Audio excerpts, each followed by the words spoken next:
Hi, Renee. Yes, I'm here. Yeah, so my question is, you know how Karen was saying since we have accumulated summer heat in our body, it's a good time to cleanse to take us into the next season. And I'm just wondering, how comes because it's cold, how comes the excess heat can't help us into the colder months? I can't answer that. I would suggest that you ask Sonia when she comes right back. Oh, okay. Because that's a question that I have as well, because a lot of companies are doing their cleanse now. When you're on the John Juilliard site. Yeah. But Joyful Belly, who I'm taking a nutrition class with, they do it in the winter. Okay. But from what I understand, which may not be right, is that you just want to clean it out because it sort of blocks it. Does that make sense? Like the accumulation. That's kind of what I was thinking. Like maybe the excess heat creates, I don't know, whatever it creates, diarrhea or. Well, that is pitta. Diarrhea can be pitta, right? But I was thinking, well, man, I guess you do want to start from a place of balance and harmony. The thing is, I can't hear anybody. Maybe if we're already cold, then wouldn't that heat be good? Sonia, can you hear this question? No, actually, you know what? I just came in from the other room, so I didn't get the question. Repeat the question. Well, I was just wondering how, like through summer, we accumulate this heat, and now they say it's a good time to cleanse as we enter into this new season. So I'm wondering, because we're entering into a colder season, why is it that we can't take that heat with us to help us? Well, there are a couple of issues about that. So according to Ayurveda, pitta does get increased during the summer. However, with that increase, pitta, because it shares an oily quality, is very typical to become toxic. So you have an accumulation of heat, but also you have an accumulation of kind of a possible toxic quality that emerges. So the cleansing is not to necessarily remove all of the heat, but it's actually to get rid of the toxicity that is being built. Okay. Okay. Yeah, that's helpful. Yeah. It was like, why would you want to cleanse? So yeah, no. So normally the cleansings are typically going to be either in the fall or in the spring. But the overall view is that the fall one is actually to remove that excess pitta, which can be a little bit toxic, but not necessarily like be as harsh as the one that can actually be in the spring. And in fact, normally we would say that because it's kind of a more gentle panchakarma or more gentle cleanse, you would actually, for anybody that is vata or pitta, they actually do better in the fall. However, anybody that has more of a kapha tendency would actually do better in the spring, because in the spring you could really go at it because you had a season of accumulation of kapha, and now you can really go at it in the spring because they're strong and solid. While at the end of the summer, everybody is a little bit debilitated, therefore you can't be as strong in your procedures. Okay. Okay. All right. Well, thank you. You're welcome. So, shall we start? Is everybody there, or everybody that needs to be there? Or let me just open this chat box, by the way. Oh, yes. Here we go. Yes, we are recording, so you can get started. Okay. So, just before we start, a little chant. Om Gam Ganapataye Namaha. Om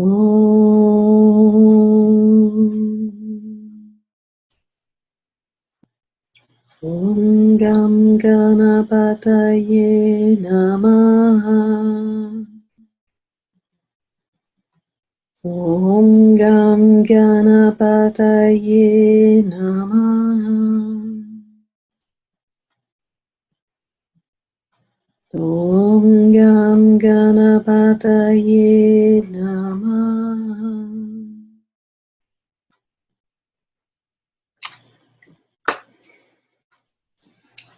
So today I am continuing the discussion that you've had also with Anusha about the Shad Darshan. So these are the systems of philosophy that actually influence the entire Ayurvedic body of knowledge. So I know you left off with the Vaisheshika, so I'm going to continue there.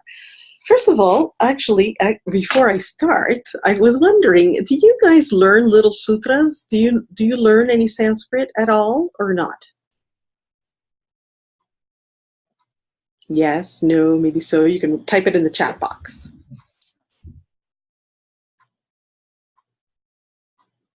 Ah, okay. All right. So one of the sutras that was very classic that we had to memorize at the Ayurvedic Institute when learning Vaisheshika was this one. It's the 9 causative substances. And what I'll do is I'll make a copy of it and then I'll scan it. And then I'll email it over to Kimberly and then she can divulge it. But basically, I'll sing it for you now. So it goes, Kabini Atma Manakalo Tisascha Dravya Sangraha Senindriyam Chaitanam Dravyam Nirindriyam Achetanam. So this one, it says Kadini Atma. So Ka is your first, is ether, right? So it's Kadini Atma. So Adi means etc. So Ka, Adi, means ether, etc. So ether, earth, ether, air, fire, water, earth. Atma, Kadini Atma means soul. Mana means mind. Kalo is time.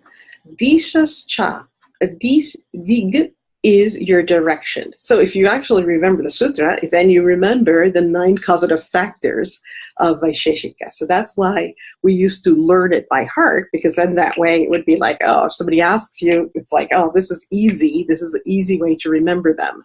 So it starts with ether, Kadini Atma. Atma is the soul, Manas is the mind, Kalo is time, Dishas is dig, so then we have them all. So now we have the 9 causative factors. And it continues because it continues, and this is a sutra that actually comes from the Charaka Samhita, which is our major text, which actually says that matter has sense organ in conscious matter. However, in inorganic or unconscious matter, there is no consciousness, which is like a little bit of play on words, but basically consciousness only exists in material having sense organs. So things that don't have sense organs will not have consciousness. So what you didn't cover with Anusha was basically the concept of the mind, of the soul, and also of time and direction. And these are very important concepts in the overall view of Ayurveda. So first of all, let's look at the soul. When we look at the Charaka Samhita as well as Susruta Samhita, when we're looking at the Sharirasthana, so Sharirasthana are the chapters of book. Books is the book full of chapters concerning the body. So when we're looking at that, there are going to be things that you inherit from the mother, you're going to be things that you inherit from the father, but there are things that are basically of the soul itself, and there are things that are of the mind, and it's here where this concept comes from. So according to Vaisheshika, or Vaisheshika is the school of philosophy. Kannada is the founder of the school of philosophy. The soul actually never dies, and the soul is always there. And so we are separate. Our doshas, our mind, everything is separate from the soul, and the soul is there beyond time. So basically, according to this, the soul, or Atman, is part of a bigger picture, and we are part of that, only that we are confined in the body. So when we're looking at the soul from the perspective of Vaisheshika, he says this is a pure causative factor. This exists from the beginning, and basically it actually it exists without the elements, it exists without the sense of self, it exists without the mind. This is pure. And it's also beyond the concept of time and the concept of direction. So this exists as one piece of our existence. And the mind is that which is actually capable of realizing or seeing the influences of things. So it is the mind that actually guides the sense organs. It is actually the mind that is going to be restless if vata, fierce if pitta, or attached if kapha. But basically, the mind has its own way of processing information. So the mind, it becomes also one piece that comes as a causative factor. So in the Vaisheshika school of thought, we have the 5 elements, but and those are independent. The mind is also going to be independent, because basically the mind and there is no distinction in Kannada between a subconscious mind and a conscious mind. It's all mind. So what your eyes decide to see, what your ears decide to hear, what you decide to even study, these are all objects of the mind. So it is the mind that actually drives your sense organs to perceive what it is perceiving. So the soul is always there, and the soul actually gives the idea of a sense of self, but it is the mind that actually goes into the various objects of perception. And then we have Kala. And Kala is a concept of time. Now, from the concept of time, there are many things that Ayurveda actually picks up. So the time in Ayurveda is going to be the what governs movement, what governs kind of transformation from past, present to future. So in time, you will see that Ayurveda will say, well, this concept of time is not only a concept of time during the day. So we have the kapha time of day, the pitta time of day, the vata time of day, but also we have the time of seasons. So we were just talking about that, like the summer season is going to be a pitta season, while the fall is going to be a vata season, the winter is going to be a accumulation of kapha season. So all that is in time. But we also have time for administrating things. What is going to be the most appropriate time to do certain things? Or, so there's this chronological time, which is actually going to be a time of the day, it's a time of the season, it's going to be a time in the stages of life, it's going to be basically a time for accumulation of knowledge and then basically bringing that to the present and addressing the future. So the concept of time in Ayurveda becomes very strong and is basically founded in this system of philosophy. Now, the other thing about the time is going to be that we also will have, when to take the medicine at what time. So are we doing something before a meal or after a meal? And all of these concepts of time are eradicated in the Vaisheshika school of thought. The other piece is going to be direction. And so, up, down, sideways, linear, basically the gatis, which is going to be the how a dosha can move in a body, or basically the vectors or directions that are basically coming from the system of Vaisheshika. So according to Vaisheshika, things can have, not only north, east, south, west, but also upward movement, a downward movement, a side movement, or a circulatory movement. And basically, these directions are going to be things that we're going to be later seeing also in Ayurveda when we're looking at, for example, Pitta moving upward. And so the upward direction of Pitta might give rise to migraines, or Pitta going downward, and that might give rise to bleeding tendencies or diarrhea, or going sideways, and now we have skin eruptions and things. So this concept of direction, which is typical from the Vaisheshika school of thought, actually then gets applied to Ayurveda in like movements of the doshas, or kind of, we call them gati, but basically movements overall. There's also the northeast, southwest piece. And, this actually becomes part of a study which is called Vastu Shastra, which is actually part of architecture actually in India. But, this actually gets applied to spaces and rooms. And so, the elements get attributed to the various directions. So, for example, ether is in the middle of the room, or in the middle of the circle. And then in the northeast, you have water. And then in the southeast, you have fire. And then the southwest, you have earth.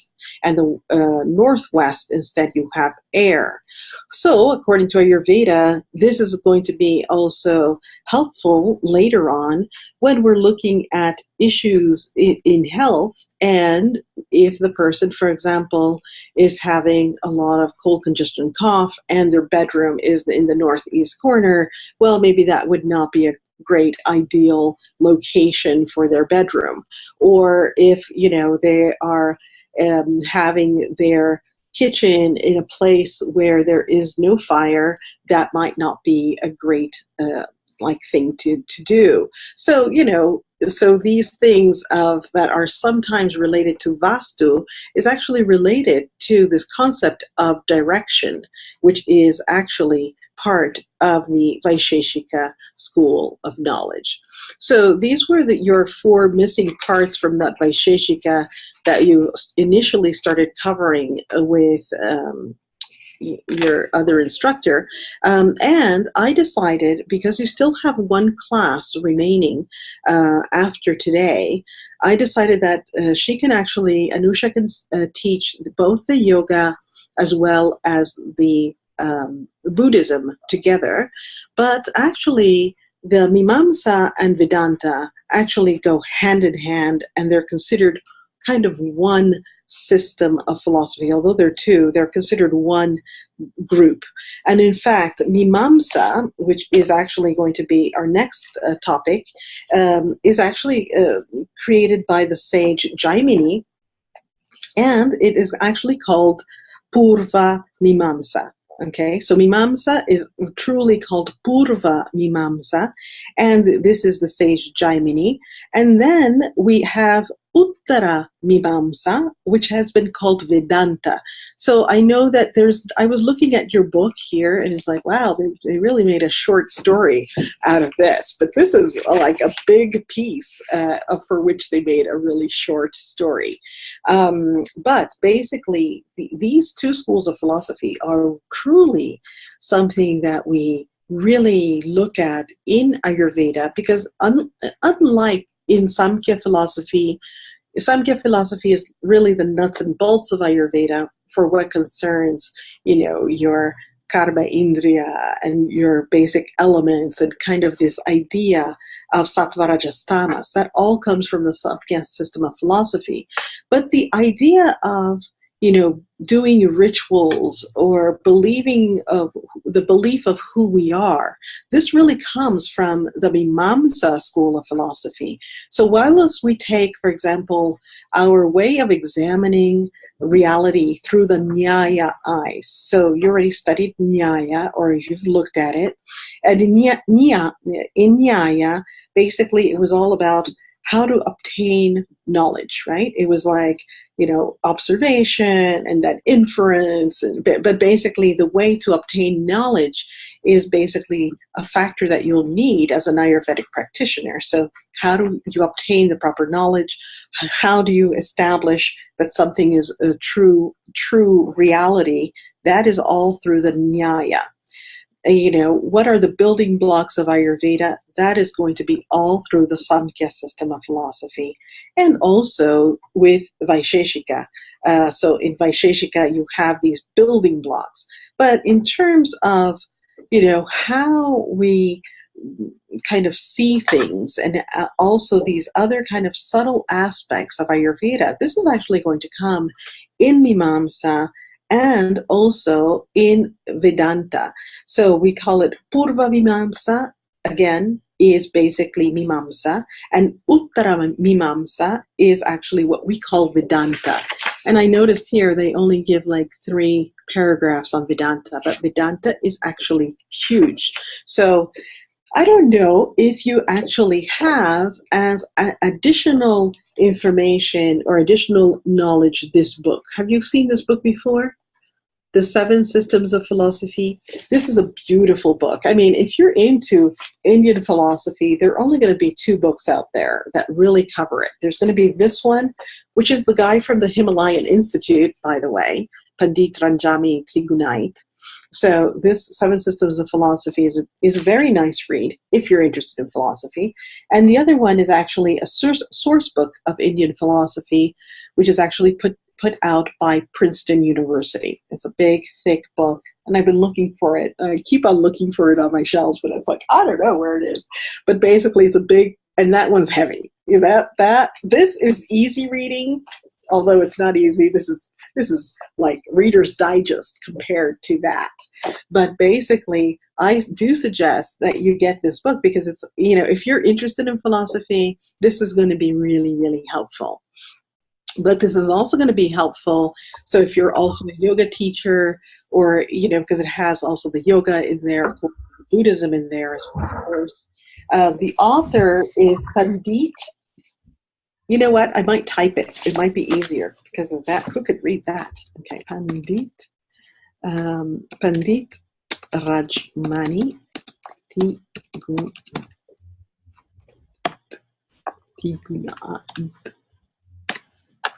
All right, so I put it in the chat box. And again, it's the Himalayan Institute Press that has put this book forward. It's pretty cheap. Probably you could find a secondhand copy, but this is really a nice read. So if you're a yoga teacher, or if you're interested in Ayurveda from the philosophical point of view, this is definitely a good read. So when it comes to Mimamsa, you'll understand why I'm so excited about this. It's hard to get excited about Indian philosophy, but this one I like, okay? So I'm excited about this because basically the idea that we have in Ayurveda about sound mantra actually comes here. So healing through chanting, healing through mantra is part of the Purva Mimamsa school of thought.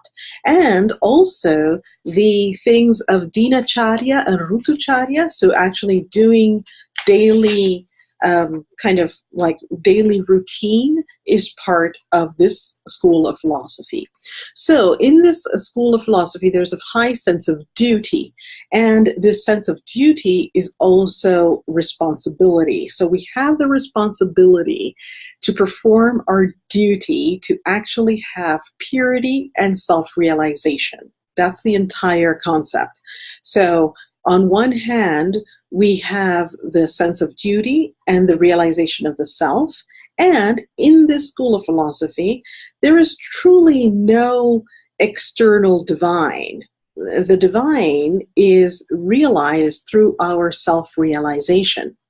So basically, it's not truly a dualistic system. It's more of a concept. It's a concept that there is basically we are the divine, and basically we have to realize our purity and realize the self and allow others to do so as well. Because of this, we will actually be performing daily rituals. So the daily rituals is basically is going to be that of performing routines with awareness that basically allow us to kind of spiritualize ourselves and enjoy the activity as we're doing it, in order for us to be able to expand our consciousness.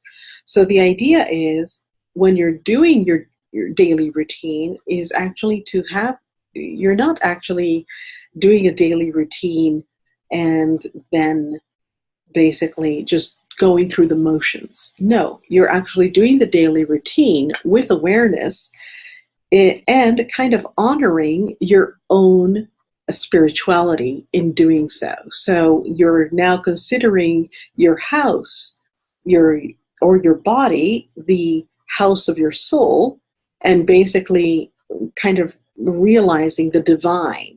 So basically, your daily ritual is actually part of your expansion of consciousness. And basically, all processes, may they be physical, mental, or even spiritual, are actually just essential ritual. So this, it's everything is a ritual. Everything we do has to be done with awareness. And in this Purva Vimamsa, there's also the concept of sound. So, and this is very interesting because the fact of using sound healing in Ayurveda is quite important. So, we're going to have, in yoga and in the yoga philosophy, you'll have the idea of the bij mantras inside of each chakra. And actually, each petal will also have a sound. But actually, when we look more deeply into the yoga philosophy, we'll actually realize that these petals are not only petals, but they're also svaras. They're actually how the energy gets released, and that creates a vibration. But basically, there's a sound. So the idea of using either bija mantra or a specific sound is both part of Mimamsa as well as yoga philosophy.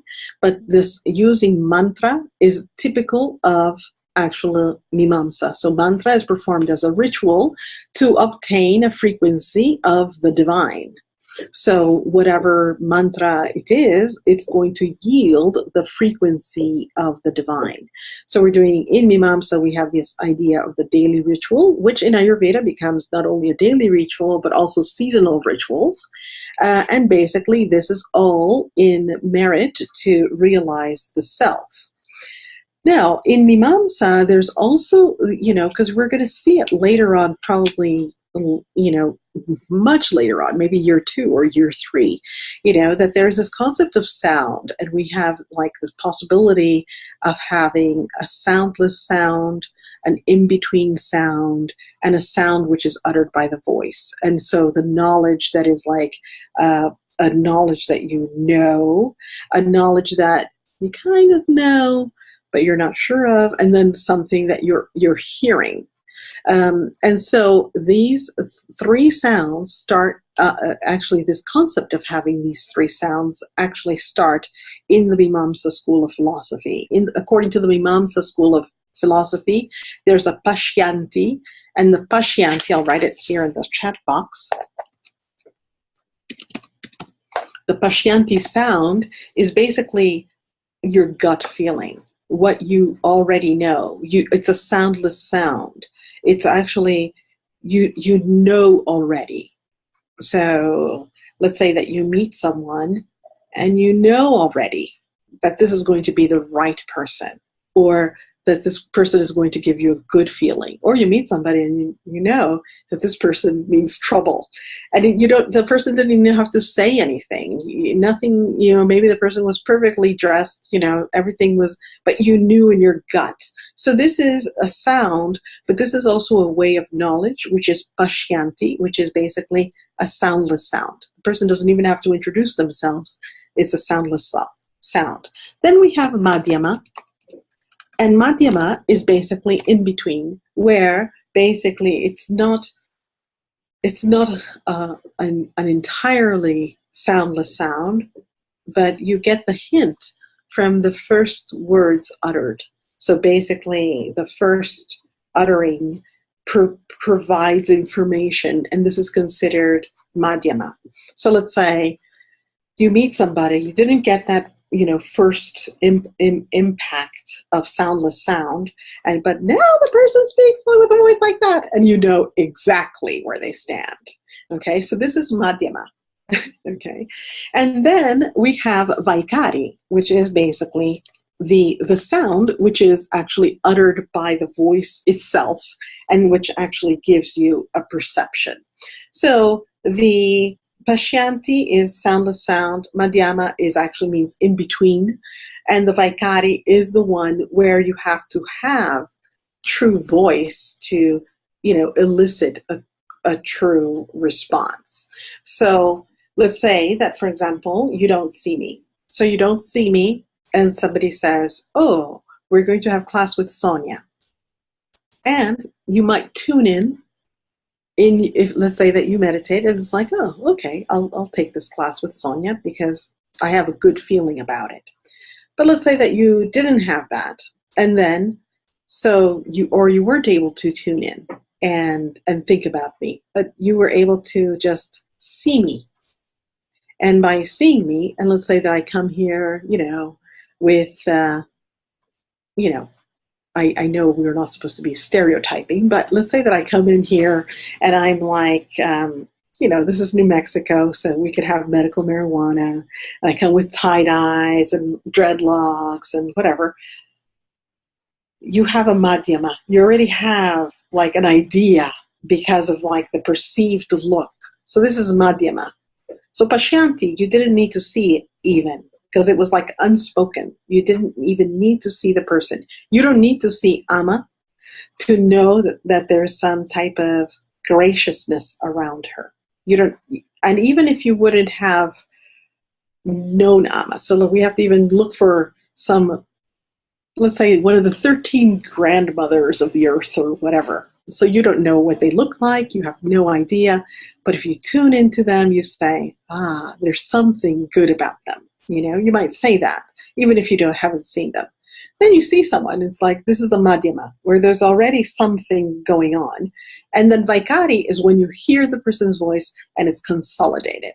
So in Ayurveda, you have these things. And in treatment, eventually, you'll have these things, and we'll maybe lump them in the idea of akruti, or form of the person, or how the person presents themselves. But there's going to be an unspoken kind of understanding. There's going to be something that you understand once the voice is there, and then you're going to have some other thing that is going to be understood once the person speaks clearly. Okay, so these three ways of sound. But, the fact that you might end up giving them a mantra to actually heal, that idea comes from Mimamsa. The fact that you might be telling them to have a daily routine, to wake up at this hour, or to eat at this hour, or to, perform things at a certain hour, that kind of daily routine comes out from the idea of Mimamsa. So that's why I find that you don't have very much in your book, but this is very crucial for this system of philosophy. Now, the other piece that is very important of the Mimamsa and Vedanta is that in Vedanta and in Mimamsa, there's this idea that by performing these kind of rituals, we actually liberate ourselves. So basically, we actually get into doing things with a sense of duty or doing your dharma. So the idea of dharma is actually stemmed here. And also, you kind of liberate yourself from this form of existence. So basically, the doing things out of a sense of duty is actually a part of dharma, and because of that you can actually eventually be very happy or experience happiness because you're free. You actually have achieved a higher state of being. So in Uttaramimamsa, which is Vedanta, this is very interesting because basically in Vedanta what you would have had were the Upanishads. And the Upanishads are considered texts that cannot be understood unless taught through a teacher. So basically, what ended up happening is that Vyasa systematized the Upanishads. So kind of Vyasa becomes the founder because he systematized the Upanishads into what are called the Brahma Sutras. And the Brahma Sutras, very similar to the Charaka Samhita, has actually some commentary. And the guy that made the best commentary to the Brahma Sutras was Shankara. So we call him Shankaracharya, so the big Dr. Shankara. But Shankaracharya, he actually made the commentary to the Brahma Sutras, and Vyasa was actually considered the kind of founder of Vedanta. So we have Vedanta, Vyasa, Shankaracharya. And the most important part of this is what is the ultimate reality. Okay, so according to Vedanta, there are like these 7 important principles. One of the important principles is that is like reality is basically all-pervasive. So there's an all-pervasive reality. There's nothing else than all-pervasive reality. And basically, in this Vedanta, there is an analysis of the self as being part of this all-pervasive reality. And we are distinguished from the all-pervasive reality by having these sheaths or koshas. Okay, so the concept of Annamaya kosha, Pranamaya kosha, Manomaya kosha, Jnanamaya kosha, and Anandamaya kosha all comes from the system of philosophy. So I'll write them down in your chat box. That way you know how to spell them. Annamaya kosha. This is the first one. This is our physical body. Then we have Prana Maya Kosha. This is our energetic body that is the net result of what we put in our body. Ana Prana Mano Maya Kosha. This is actually the mind body. And then Vijnana.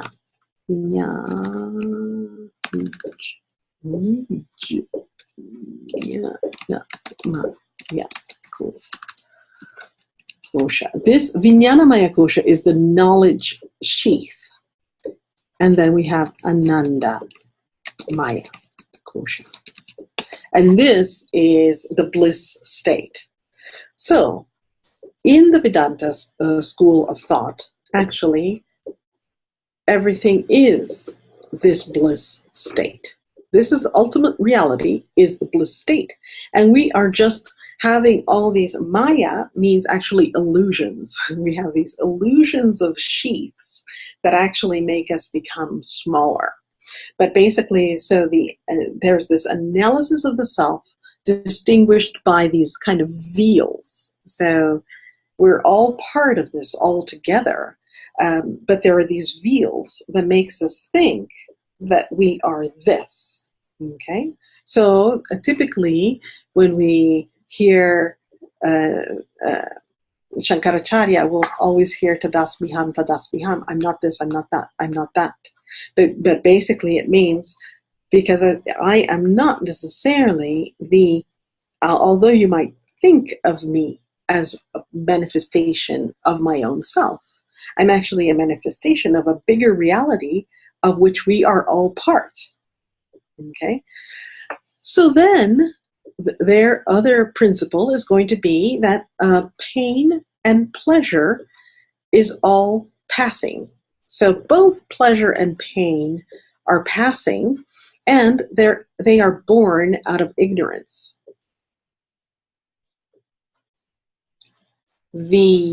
Another principle is that the self is eternal, and the essential nature of the self is bliss and knowledge.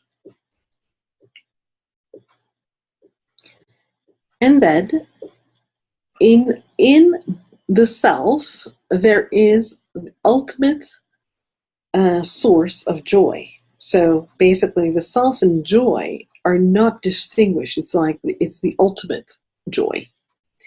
And the self needs to be realized with the help of the intellect. But basically, it's a self-realization type process. And basically, self-realization is not truly obtained by external rituals. So it's not by praying or, lighting a candle or, going to some other, or giving basically power to an idol or whatever, but basically is having awareness of the self. And through this self-awareness, there is self-realization. So these are really important concepts that have been not shared in your book, but basically, so when you're looking over these, when I looked over Vedanta, you have like 3 paragraphs and it's like, oh, they didn't mention any of that in there, but you need to know this because this is like truly, key, because in Ayurveda, you have your principles of health, right? Sama dosha, sama agnischa, sama dhatu, malakriyaha, prasanat, mandriyamanaha, svasta ityabidiyate. So it means that, you have to have your balanced doshas, you have to have your balanced, sama dhatu, sama dosha, sama agni. So you have to have your dosha, your agnis, your dhatus, everything is supposed to be in order. You're also supposed to be happy, and then you're healthy. And then what do you do with this health? Okay, so, the idea in Ayurveda is that this is your prerequisite. Okay, so you learned all of your dosha, dhatu, and all of that as a prerequisite to be healthy. And once you're healthy, you can actually live your dharma. And then once you live your dharma, if you're doing your dharma correctly, you accumulate artha, which is money. So dharma is your rightful duty, according to Mimamsa. Artha, so dharma, artha, if you do the right duty, you actually get paid appropriately because you're doing the right thing, so the universe supports you. And then you have, because of the money that you accumulate, you can actually live your pleasures. So if you wanted to go to the beach in Bali, or if you wanted to, buy yourself a car or go hiking in Utah or whatever you wanted to do, you have the means to do that. But basically, it's all in a matter of self-realization. And that way you finally get liberated, moksha. So the concept of moksha and this kind of liberation is stemmed in this school of philosophy. So whatever we do is actually for self-realization of the self. So then we don't necessarily, have to come back. So this idea of coming back is kind of dissipated with this Mimamsa school of thought. So Megan was asking if I can go over the wheels one more time. Okay, so this is actually quite important because there is going to be Annamaya Kosha. Annamaya Kosha means the sheath that is determined by your Kadini, so your elements. So your 5 elements are going to be determined by Anna, which is food. Okay, so your physical body is a food body. It's a food sheath. is directly related. The more I would eat sattvic foods, the more super sattvic I would feel. The more I would eat tamasic foods, the more tamasic I would feel. Anna is food. So this is like the result of your food sheath. So let's say I eat an apple. Through the process of digestion, the liver is going to be able to dissect the apple and take from it whatever element the body needs. And this food is actually going to be nourishing the body from basically the lymph, wherever it needs to go. But basically what we have as a physical result is actually a result of food sheath. Okay, so that's food. Now, let's say I decide that I'm going to eat mushrooms. I'm going to eat a lot of mushrooms, and this is annamaya kosha. So this is my food sheath. My food sheath is going to be yielding, you are what you eat.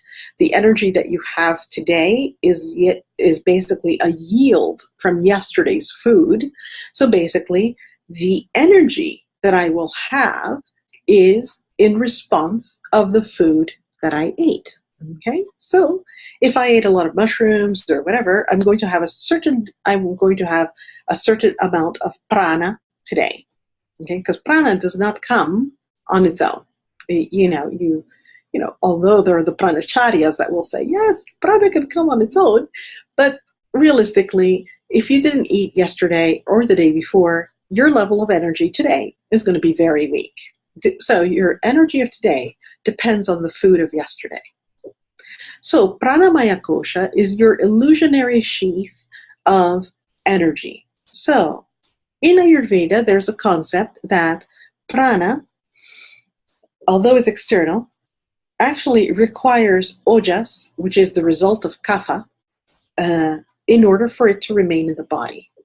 And it would be tejas, which is the result of pitta, which would be actually capable of transforming it into something that you can keep. Because the thing is, if you're a dead body, we can give all the prana we want to you, but if you don't have enough fire to transform it and to lock it into your physical body, then it's not going to be of any use. So in Ayurveda, we need to have prana, tejas, and ojas. But prana, which is external, gets linked to you through tejas, holding on to your annamaya kosha. Okay, so your annamaya kosha is yielding this appearance of energy because it was able to grasp onto it. Okay, so now you have prana, maya, kosha. I mean, look at the middle word, maya. Maya means illusion. This is like all illusionary. This is like, we talk about these things, but they're all illusionary. Mano is actually going to be the mind. So the mind is actually going to be linked to your food and your degree of energy. So, as an example, let's say that you ate very well yesterday, you have good energy today, and someone comes with a problem. You might resolve that problem in a very easy way, or you might have a very clear way of dealing with a problem because you ate well, you rested well, and you have good energy. However, let's say that you didn't eat very well, and you also didn't do anything to work on your prana, and now somebody comes to you with a problem. Your mind might not be able to deal with the problem today because it was not supported by the food sheath or the prana sheath. So in Ayurveda, the mind, or actually not only in Ayurveda, but actually in this system of philosophy, mano is going to be directly related to the result of your food sheath and your energy sheath. And from an Ayurvedic perspective, we're going to say that mano is going to be really affected by the health of your body. So let's say that you're having liver problems. Well, your mano is going to be constantly angry or judgmental or critical. Or let's say that there's going to be issues with the kidneys. Ayurveda is going to say, well, it's going to be normal that in the mano there's going to be fear. Or let's say that there's something with the lungs. It's like it's going to be normal that there are going to be sadness and grief in the mind. So this is the link between organs and emotions comes from also this concept of mimamsa and the koshas. Okay, so the link that we have of what is happening in one specific tissue and what is the thought form that actually comes from it is linked here.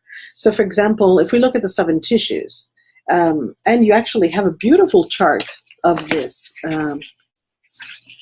not totally of this, but part of it is your chart page 288, okay, or even actually 284. All right. So when we say that, for example, so in your textbook, first volume, the yellow book, you have that, for example, blood is going to be, as a function, having enthusiasm. How in the hell can blood have enthusiasm?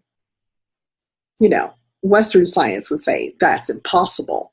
But this comes from this concept of philosophy where everything is going to be affecting the mind. So the Vata person is going to have more fear and anxiety. The Pitta person is going to have more anger, judgment, criticism. The Kapha person is going to have more attachment. What the body is and the emotion or the mind or where the mind is going to be is actually rooted in this system of philosophy. Now, Vijnana actually is knowledge. So the knowledge is a sheath that is beyond the mind. And it's basically when you get those aha moments, or when you say, I knew it. Okay? So that I knew it, that aha moment is actually another sheath, which is superior to the mind.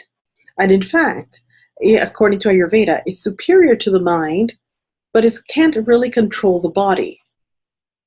So it's superior to the mind. So for example, let's say that you're in a horrible relationship and you know that you shouldn't be in it, but you still take the call and you still go out for dinner. Because the mind is actually related to the body, and Vijnana actually comes from a higher plane.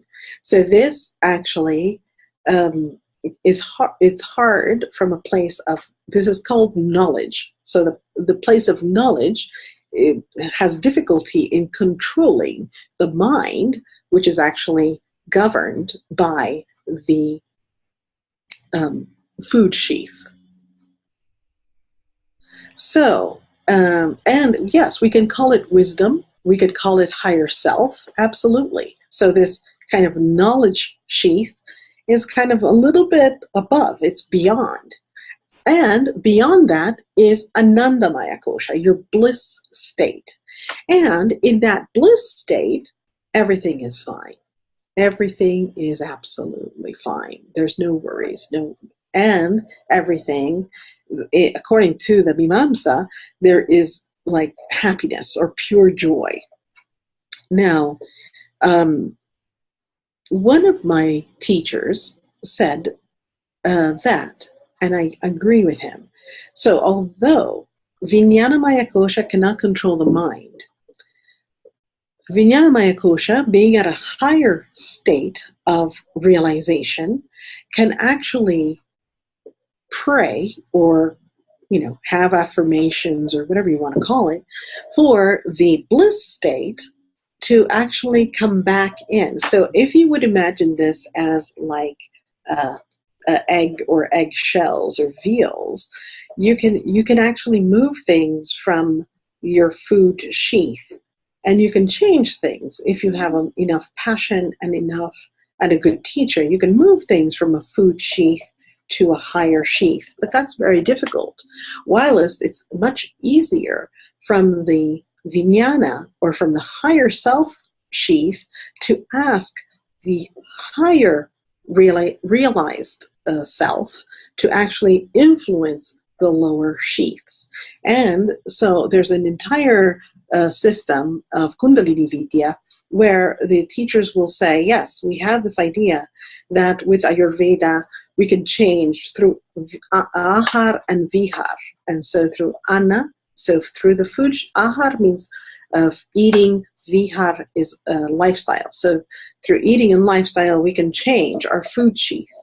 And actually, that can change our energy sheath. And that can also change our mind sheath. But for the knowledge sheath or to the bliss state to be realized, we actually have to believe that there is a higher self, or kind of like a bliss state, and also a wisdom space. So we would have to believe that self-realization is possible. And now, because you have external help of what is, because there's nothing other than what is, this can actually bring the best out of you. So it's a very interesting approach. And actually, if we look at some people will be saying, okay, Annamaya Kosha, this we can change through diet and lifestyle. Pranamaya Kosha, this we can change through diet, lifestyle, and possibly even doing pranayama and yoga. The Manomaya Kosha can be changed actually by the previous systems, but also they will also say japa, or repetition of mantra. That way the mind is a monkey mind.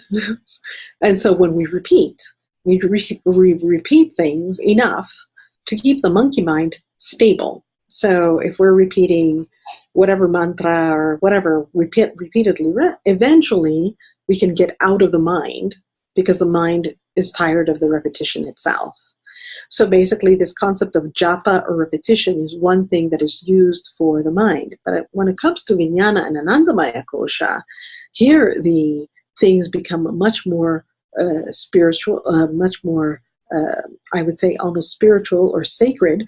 And basically, you might be using sound, because actually sound is considered one of the most ethereal possibilities, or you might be using smell, although smell will be bringing it down to earth, because now you have to always remember in Ayurveda the tanmatras. So when we're looking at sound or touch or sight or taste or smell, these actually follow the same order of the elements.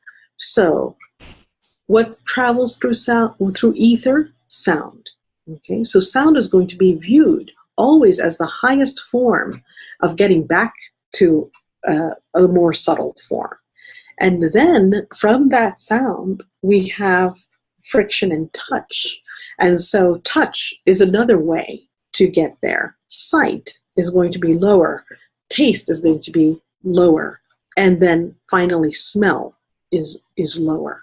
Because basically, with taste is linked to the water element, whilst smell is only linked to the earth element. So in your kind of views of different therapies, you would actually, depending on the kosha and depending on the element, you might want to select a specific different therapy. Okay, so Annamaya Kosha, of course, we're going to be eating, or we can be smelling, and this is going to change that. But when it comes to Vijnana or Anandamaya Kosha, eating or smelling something is not going to change that reality. Sound can possibly change that reality. Okay, or visual, or being in the presence of a fire ceremony, so that can also change the reality. But eating something or smelling something is not going to necessarily change that reality. So actually, the Soham, that Soham meditation, actually comes from this system of philosophy. And it's basically considered the universal mantra.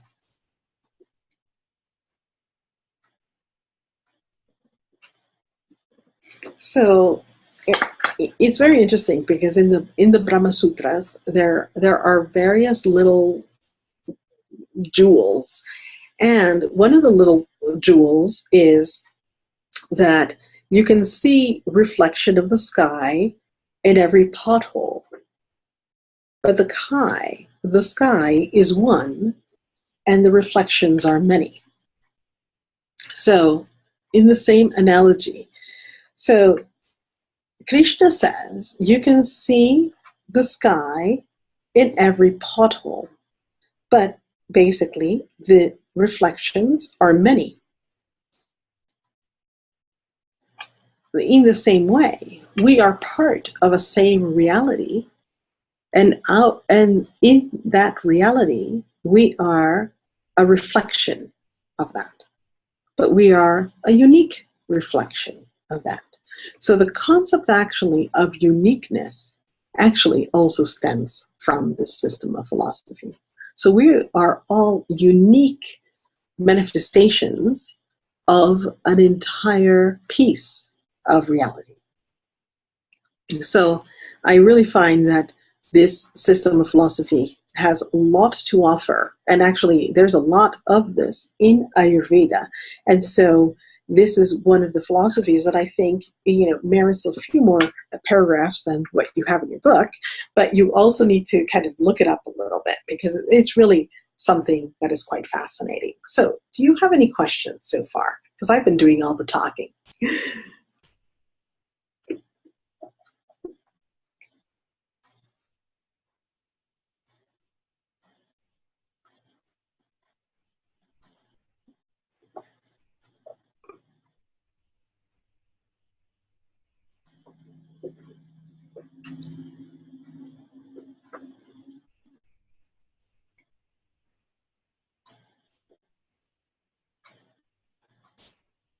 Is anybody typing? I can't tell.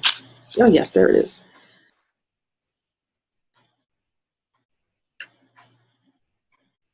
Okay, so, all right, so yes, actually it is a matter of frequency.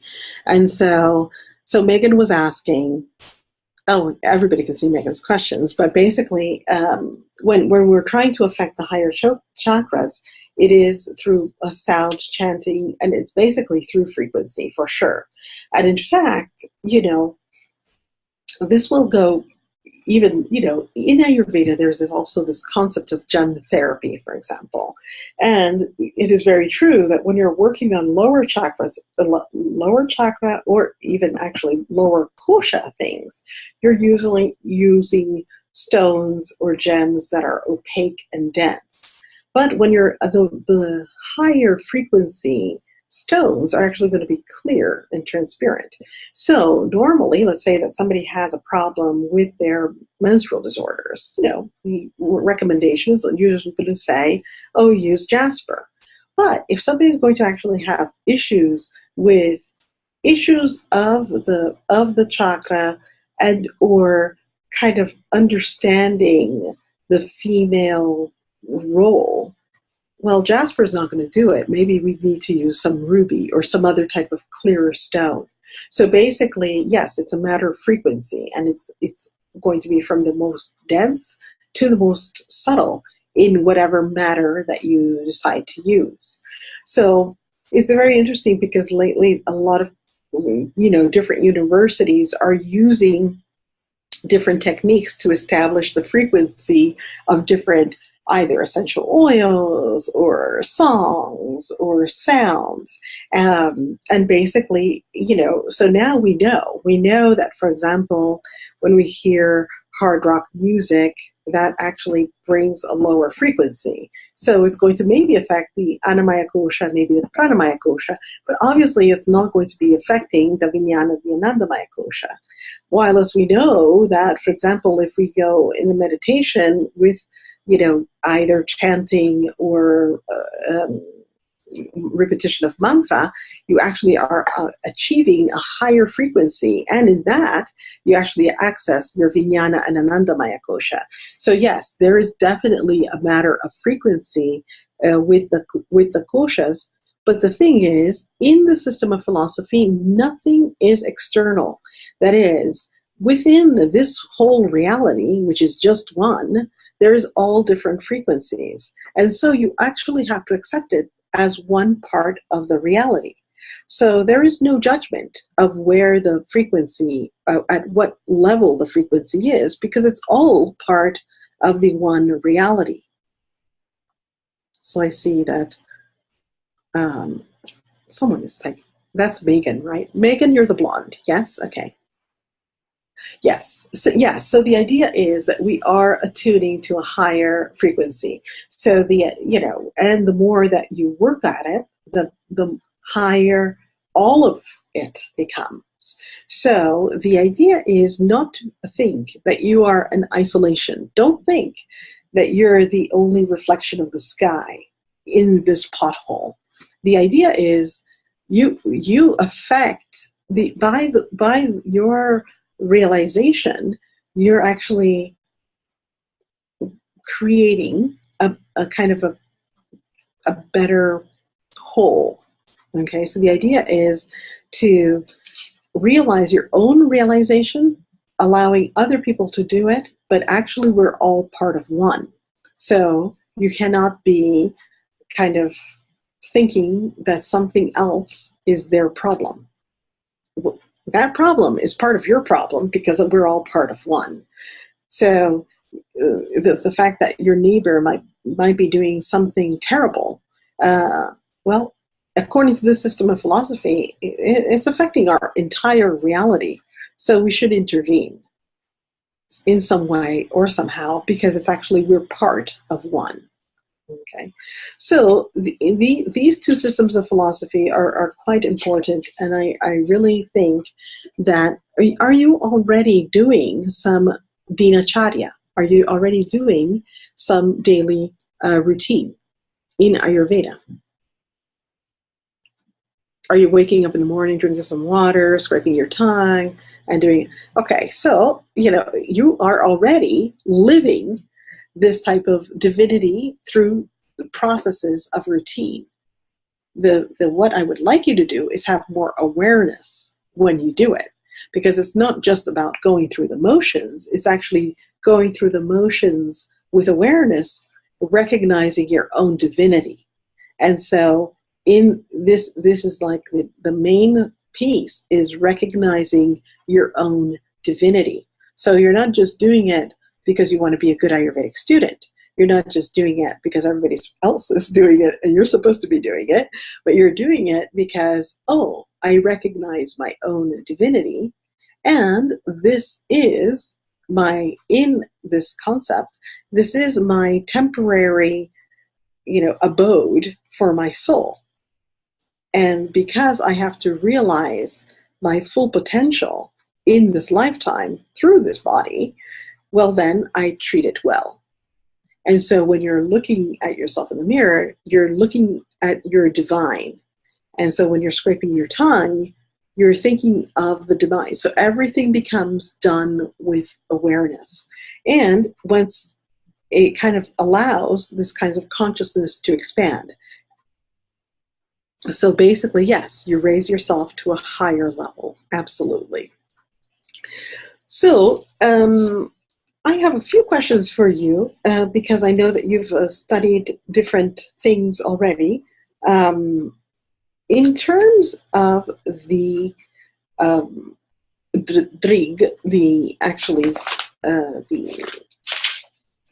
five elements, or not the five elements, the directions. I'm not too sure if you have looked a little bit further of where you study, for example. So in your room, okay, so according to Ayurveda, one of the best places to study is actually going to be the northeast corner. Yes?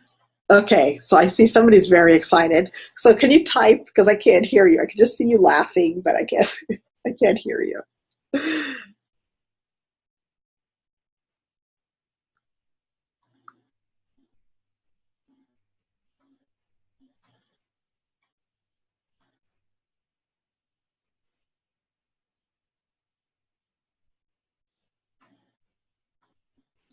Okay, So that's why. So Kalyani was laughing and she was all happy with herself because she's already in the northeast corner. So that's great. But, you know, in Ayurveda, typically looking at the east or facing the east or facing the northeast when you study is going to be excellent for study. As far as time of day, however, the best time to study is actually going to be in between the Vata time and the Kapha time, but probably during the day.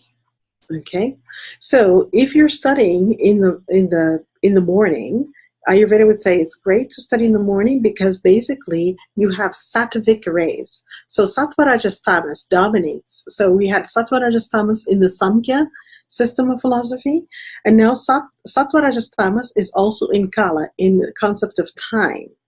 And so the first rays and what we call Brahma Murta between 4 and 6 in the morning is actually going to be considered the more subtle of the rays or the more subtle time. The world outside is quiet because everybody's supposed to be doing their routines, you know, later. But basically, because everything is quiet between 4 and 6, you have clarity and you have that Vata clarity of basically understanding fundamental principles. And so whenever you study between 4 and 6, you're going to be understanding things clearly. On the other hand, Vata has the problem of understanding clearly and then forgetting. So hopefully you'll continue your study between, you know, I'm not saying that you have to wake up at 4 o'clock in the morning. You can also wake up, you know, and then now with a change of of time, you know, I would say we're not necessarily looking, you know, at a fixed, you know, 6 o'clock. I'm saying now we're looking at between 5:30 and 7 or 8-ish. Okay, so, you know, the idea of 6 o'clock in the morning is if you would have sunrise at 6 o'clock in the morning. We're not having sunrise at 6 o'clock in the morning right now. We're having sunrise around 7. So now your clock is a little bit skewed. Okay, so now, because your clock is a little bit skewed, your, you know, Kapha time actually starts at 7 o'clock in the morning and goes all the way to 11 o'clock. So rather than being 6, 10, and 2, your times of Vata, Pitta, Kapha, your times would be 7, 11, and 3, right? Do you follow? Is this all new to you, or you've heard it before, the time of day? Okay, so, you know, it's not set in stone. It depends, you know, where you are, when the sun rises, and whatever. So the thing is, when you're studying in a Vata time of day, the information might be very clear, but it's also going to go out very clear. So you want to study also, not only on a time of Vata, where you can grasp the information, but also in a time of Kapha, where you can hold on to it.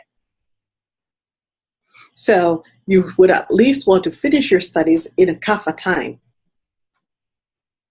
Now, normally, you're going to be very sharp between 10 and 2 or 11 and 3. But Ayurveda says, well, that's a great sharpness for the body to eat or to, you know, wrestle with food and take care of itself. But that's not a good time to study because you just moved from sattvic rays to rajasic waves. So in rajasic waves, there's a lot of movement.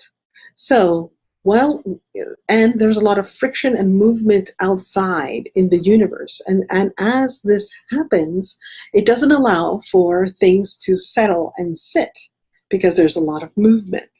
So actually, you have to wait again towards tamas time of day for things to truly settle. So in general, Ayurveda would say we have sattva, which is going to be the first morning rays. We have rajas, which is going to be this principle of movement that is going to be there during the day, and it's just going to be kind of a restlessness. So you might feel restless while you study instead of being totally involved during study. And then we have tamas, which is again like it's dark, but it's also heavy, but it stays. So tamas is when things stays, but also tamas in Ayurveda is what is needed for sleep. So you should not be necessarily studying during your tamas time. A little bit, yes, but during the tamas time, you should be sleeping, because sleep is that what regenerates every tissue, every organ. So the regeneration in Ayurveda is not about food. Regeneration is about sleep. Okay, so basically we'll have sattva, which is going to be in the morning, early morning, 4 o'clock, 4 o'clock to 6 o'clock, 7 o'clock. This is going to be sattva. This is really clear. Everything is quiet, and you have a lot of kind of clarity for study. Tamas in the morning is going to actually allow things to settle into the brain and remain in the white matter of the brain. Rajas is there's a lot of movement. So during this movement, you can learn a lot of things, but you'll also forget a lot of things. So it's not considered the best time to study. And then we have tamas that comes again. And in the beginning of the tamas, you can actually study again if you want, between 7 and probably 9.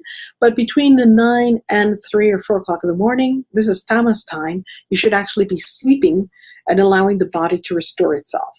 There's an entire chapter that is going to be talking about how sleep is beneficial to all tissues and how sleep is restorative to all tissues and to all doshas. So you really need to sleep and not be studying in the middle of the night.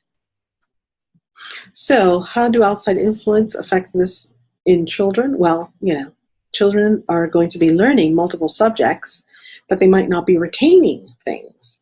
So the way to help them retain would be basically allowing them in a kapha time of day, so in the evening, to recapitulate whatever they have learned or whatever they have studied, so that it's there and it remains in the kapha brain, and then they will remember that by the morning. So learning things during the day is not considered a great way of learning. Actually, you do it early in the morning or in the first or hours of the morning, but basically during the day, you should just let the day be. So this is all in time. So time was one of the 9 causative factors for Vaisheshika. Time gets looked at Ayurveda. Direction and time are things that we're going to look at from the Vaisheshika standpoint, but also from the Mimamsa standpoint. So was it clear for you the teachings of the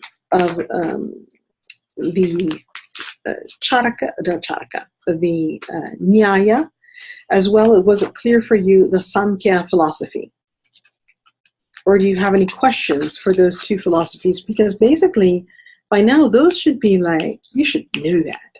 Sattva, Rajas, Tamas, the elements, the I am, the ahamkar, Purusha Prakriti, Om, the primordial sound. Is that clear for you? Okay. And another thing I wanted to make sure is, are you clear? One thing that you will want to be clear is that Sattva, Rajas, Tamas are basically energies, and one is like total pureness, one is actually that energy of movement, and the other one is total darkness. Tamas is considered darkness or dissolution, but they're not, absolutely not related to Vata, Pitta, Kapha. Okay? So that's one thing, all the students always end up making a mishmash and believing that Sattva is Vata, Pitta is Rajas, and Tamas is Kapha. No, absolutely not. It's absolutely not true. Sattva, Rajas, Tamas are these energies, and they are energies also of the mind. They can be energies of the mind, but basically they are independent energies, and they exist everywhere. So they exist in food, they exist in environments, they exist in that type of frequency piece. So Sattva is considered the purest of frequency. Rajas, and actually Sattva is considered still. So that stillness that we have first thing in the morning is because Sattva reigns that that period. In the moment that all the cars start moving, people start moving, we start having rajas, this kind of movement. And actually darkness, in the moment that it starts getting dark, and throughout all the night when there's darkness, we have this heavy quality. And this heavy quality is normally conducive to good sleep. Now, foods will have also qualities of sattva, rajas, and tamas. So we'll see that foods that are considered sattvic will be able to yield clarity. So let's say that I'm very confused about a lot of things, and I would like to achieve a little bit more clarity. Well, in Ayurveda, typically, we would recommend eating foods that are going to be easier to digest. And so we might say, oh, have some rice, or have some cooked vegetables, or have, just a cooked apple, or have some almonds. These are considered sattvic foods. They're foods that are clear, pure, easy to digest. In the moment that I tell you, oh, have some moussaka or have some lasagna, obviously there's going to be some digestive fire that needs to come there and work things through. So foods that are a little bit harder to digest or that needs cooking, normally those are rajasic type foods, or things that will be taking longer to digest or require longer periods of time in cooking, or that are not fresh. So let's say that I'm buying a piece of, or I'm buying a pumpkin. I'm buying a pumpkin that who knows how long that pumpkin has been on the shelf. This is in between rajas and tamas, truly. But basically, when we're buying something that we don't know how long it's been there, and even if it's fresh, but it's not freshly picked today, or let's say that we're eating an egg from the egg carton, not from your chicken coop, but from your egg carton, that's already rajasic, because it's not as pure, it's not as clean, it's not as clear, and it requires some cooking. Okay, and tamas is normally considered the food that is going to be heavy, dense, and dull, and or that is going to be growing under the ground and is dark or dense and dull. So your beet, your onion, your garlics, those all live underground.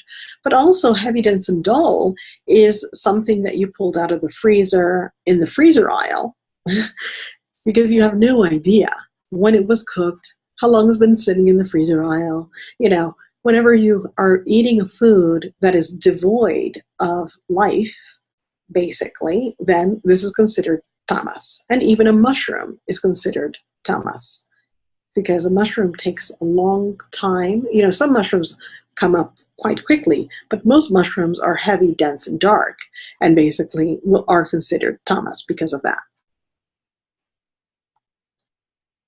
So is fast food tamasic? Yes, because actually, I don't know if you've known, it's been all over the internet. I mean, if you take some, hamburger or some French fries and then set them in a cupboard for a couple of years, they don't even grow bacteria. So how tamasic is that? So basically, yes. Gross and tamasic. But basically, sometimes you need tamas. Let's say you're having a problem sleeping. Ayurveda would say, make sure you put garlic in your milk, or, have some root vegetables in your evening meal. Have some mushrooms in your evening meal. Have something that's heavy, dark, and dense, because like increases like. So one of our fundamental principles is like increases like. And that's why we'll never recommend to have, fresh baby greens at night, because that's too light. And so if you are already a light sleeper with like increases like, having a little salad is going to be too light and not allow you to be dark and heavy and dense, which is necessary for sleeping. So the Purusha Prakruti, Mahat, Ahamkar, Sattva, Rajas, Tamas, and then basically the tanmatras that actually come from the tamas side of things. This is all related to what we're discussing right now. So you see, in Ayurveda, we do have these seven systems of philosophy, but the seven systems of philosophy should not be seen like of philosophy to put on the shelf. Everything that you learn from the 7 systems of philosophy actually and somehow gets applied.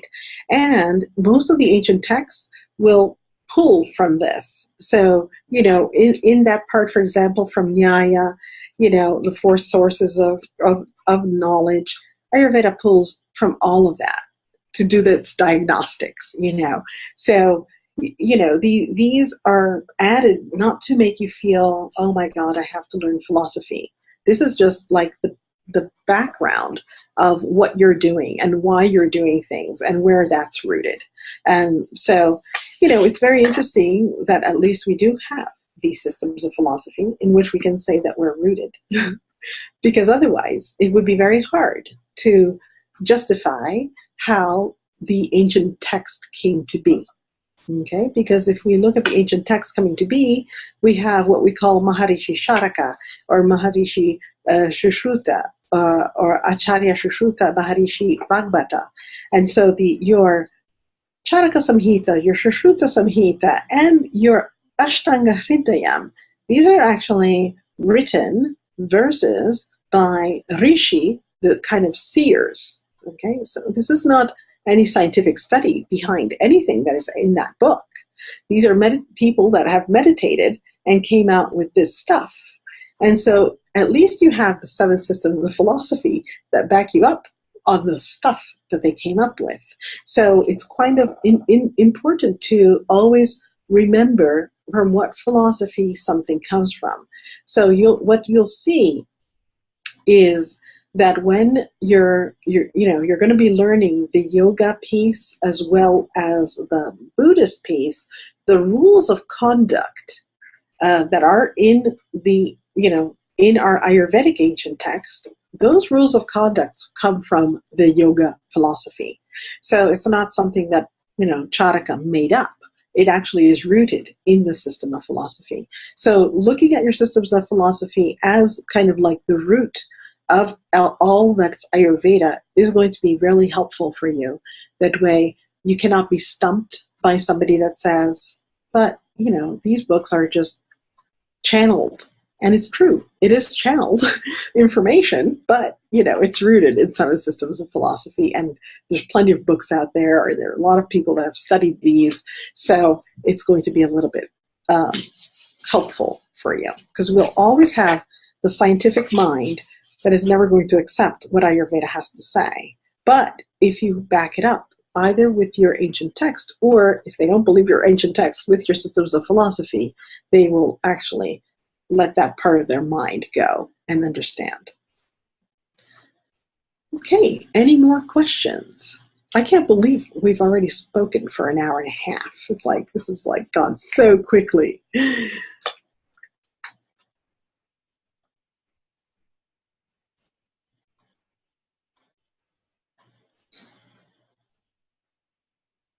Okay, you're welcome. So I will make sure that you get a copy of this little sutra, which will be very helpful when somebody quizzes you on the the 9 causative factors of Vaisheshika. And then, yes, if you can, I would highly, highly recommend that you do get the 7 systems of philosophy. Okay, Kalyani, this is very interesting. It's true. I never introduced myself. Well, it's like that's the bad thing of doing these classes online. And then I'm like, okay, maybe this is a new year, new students. So maybe I should introduce myself. So I'm Sonia Masocco, and actually I'm in Albuquerque, New Mexico. And I used to teach at the Ayurvedic Institute. I've been studying Ayurveda since, 2000, 1999, 2000. That's when I started here at the Ayurvedic Institute. And I must say, I am a big fan. I don't teach at the Ayurvedic Institute anymore. I taught there for 10 years. I do teach at the University of New Mexico, both their clinical herbalism program as well as their Ayurveda program. And I truly find that I've taught so many students, and a lot of students compartmentalize a lot of information. And I find that to truly understand Ayurveda, you need to live it. And it's also very important to read. and to read more than one author, because the presentation sometimes of the material can, coming from different sources, actually enhances your base of knowledge. So it's very important to have, you could follow, a curriculum, or you could follow the learning, but actually having a variety of instruction and actually having also other books to read from on the same topic is going to be very important for you, because it was very important for me. And now I've been doing this for way too long, but I love it. I must say, I love it. So it's a pleasure to teach you. And again, if you have any questions, feel free to write them here or email them to Kim, and then Kimberly can actually send them over. And I will be actually teaching you a number of different classes. So I was looking at that today. The next time we'll talk, or the next time we'll see each other, I'm going to be covering the digestion. And then I'll be teaching you the food as medicine. And then I'll be teaching you part of the Rupna Pakrakam. I will be also teaching you a class on Agni, and of course, herbology, which is my main subject. But, I always say you can't just throw a herb at it. You need to understand what's going on. So we'll have all these other classes to understand what's going on before we start throwing herbs at things. But basically, you will be seeing me quite a bit. So no worries. This is not a one-time show. All right. So thank you very much for having me, and I will see you next time. Om Shanti. You're welcome.